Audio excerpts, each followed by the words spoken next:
So I just saw Furiosa, which is the Mad Max spin-off movie, still written and directed by George Miller, who is the guy that created Mad Max from the very beginning. He did the original Mad Max trilogy in the 70s and 80s, then decided to take a 30-year gap break away from Mad Max, and then all of a sudden in 2015 just threw fucking chrome and explosions and the Doof Warrior in our faces with Mad Max Fury Road, basically creating one of, if not the greatest action movie ever made. That movie is insane. And I couldn't believe that that movie was 9 years ago. Like, I know that I'm old, but that movie feels like, oh, that was like 4 or 5 summers ago. It was 9 summers ago that Mad Max Fury Road came out. But of course, you know, that movie came out and blew a lot of people away. You know, really, really intense, engaging movie. Tom Hardy was great in it. Charlize Theron was great in it. The action sequences were just out of this world.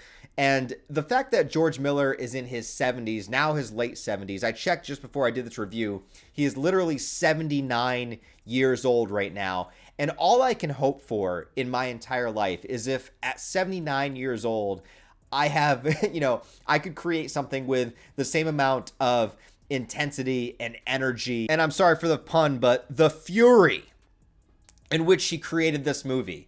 You know, I look at these old directors, man. I look at George Miller and like Scorsese and Ridley Scott and all these people that are just pounding out these movies in their old age. I just have so much respect for these guys that are just like, screw it, I'm just going to keep going until my last breath, you know?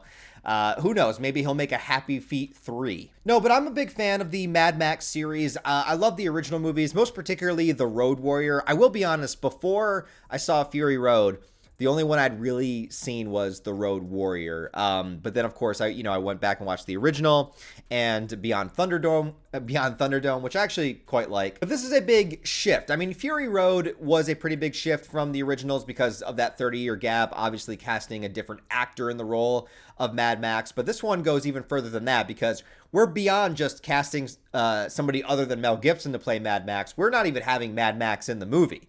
This is a film that is a prequel to Fury Road that focuses on Furiosa and her entire backstory. And it is essentially her entire backstory. We see her from childhood till just about the time that Fury Road starts, during when that movie actually begins. So we get all the information and all of the adventures of all that we could possibly want of the character of Furiosa, this time being played by Anya Taylor-Joy, because it's a younger version of her mostly, and George Miller didn't want to do the de-aging thing, which I appreciate that. You know, if you're going to do a younger version of a character, I'd rather you recast unless it's only a couple of years, because yeah, I'm not a big fan of the de-aging thing either, so I'm glad that he went in that direction. I was also a little iffy about making a Mad Max movie without Mad Max, but, you know, you can really look at it like it's not a Mad Max movie. It's just a movie set in this post-apocalyptic wasteland that all of those Mad Max movies take place in.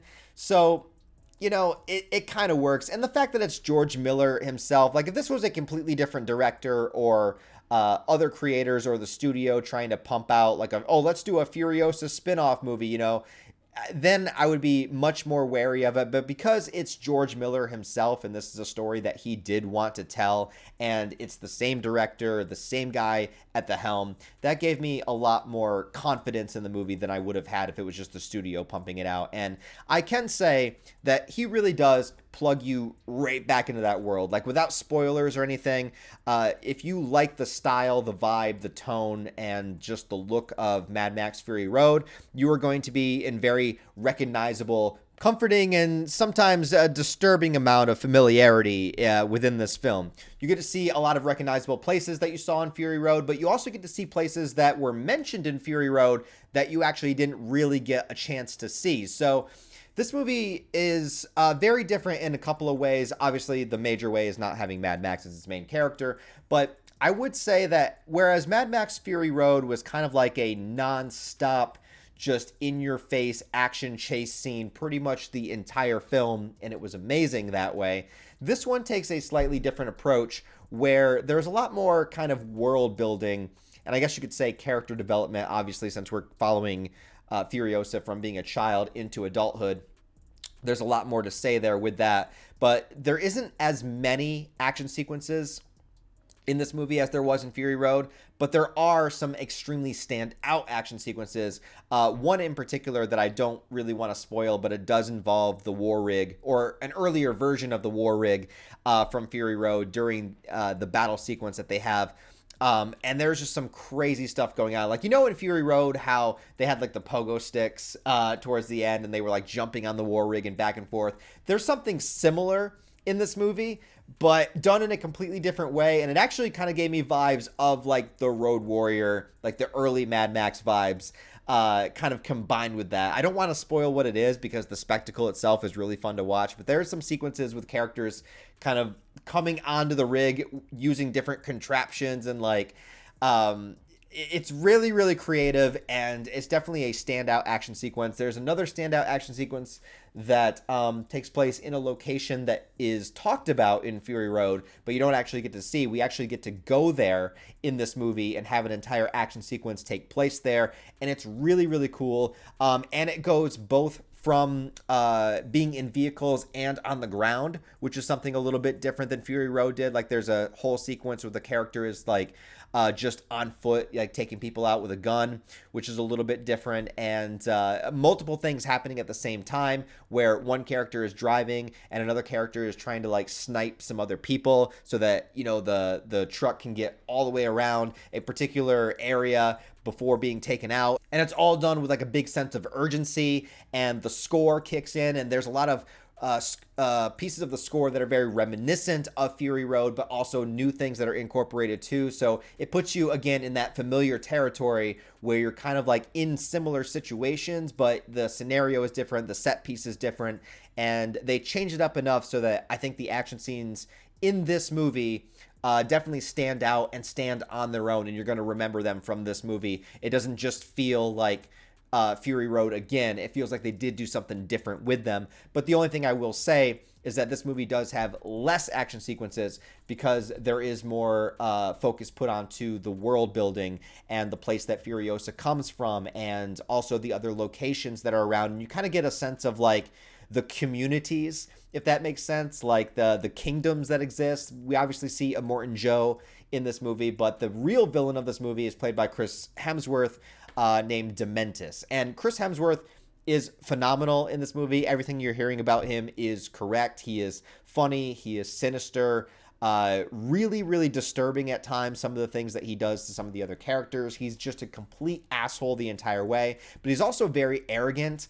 Again, I don't want to spoil anything, but you know that Immortan Joe is in this movie too. So you obviously have multiple antagonists, and anytime there's interaction between Immortan Joe and Dementis, two completely like polar opposite types of villains, but that's why they work so well together. If there's anything, I wish there was more scenes with them together in this movie, because every time they do share the screen, it's so, because Immortan Joe is so uptight and just like scowls and angry, but Chris Hemsworth Dementis is very like bombastic. He's just like, let's go, bitch. Like, he's so just in your face all the time, and just so polar opposite types of characters. It's great to see them interact. One thing that may surprise people is that even though Anya Taylor-Joy does play the main character Furiosa, she actually doesn't even show up until about maybe like 45 minutes into the movie or longer, because we spend a lot of time with Furiosa as a child and seeing her upbringing and the tragedy that happens to her and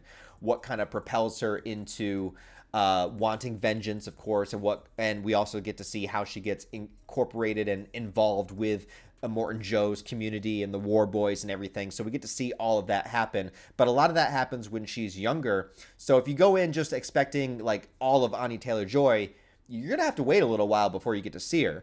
Also, she doesn't have a ton of dialogue, but I think that's fine, because Mad Max movies, aren't really dialogue focused. They're very visual storytelling.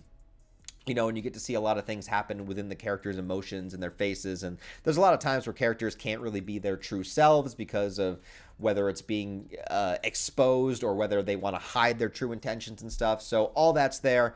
But everything that you would expect to see of Furiosa, like how she becomes such a badass and how she loses her arm, which, again, I don't want to spoil, but I really did like the direction they went for explaining how she lost her arm, because it's not as simplistic as you may think it is. Like, it's I liked how they did it. They incorporated some good stuff with that. On the negative side, though, I will say that even though I think the cinematography in this movie looks really good, there are some times where the CGI and the fake backgrounds are very apparent. Now, obviously, I know that Mad Max Fury Road uses a lot of CGI, but it didn't feel like CGI. Like, there's a lot of practical effects going. There's a lot of real stunt work happening, and it's kind of enhanced with CGI.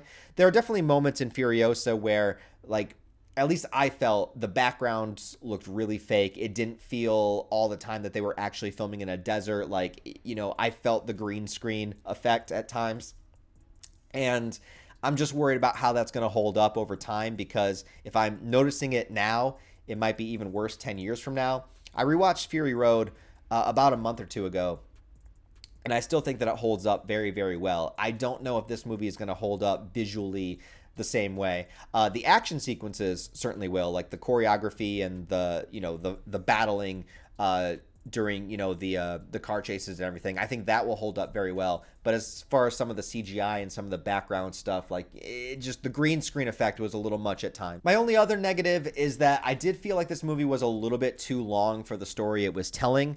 Put as simplistically as possible, this is a revenge story. So, you know, and it's done in a 5-act structure. Like, it's set up very differently than Fury Road, in that we actually have 5 different specific acts that we go to on screen, where it says this is Act 1, this is Act 2, and each one tackles a different segment of Furiosa's life as she's getting older and gearing up for revenge.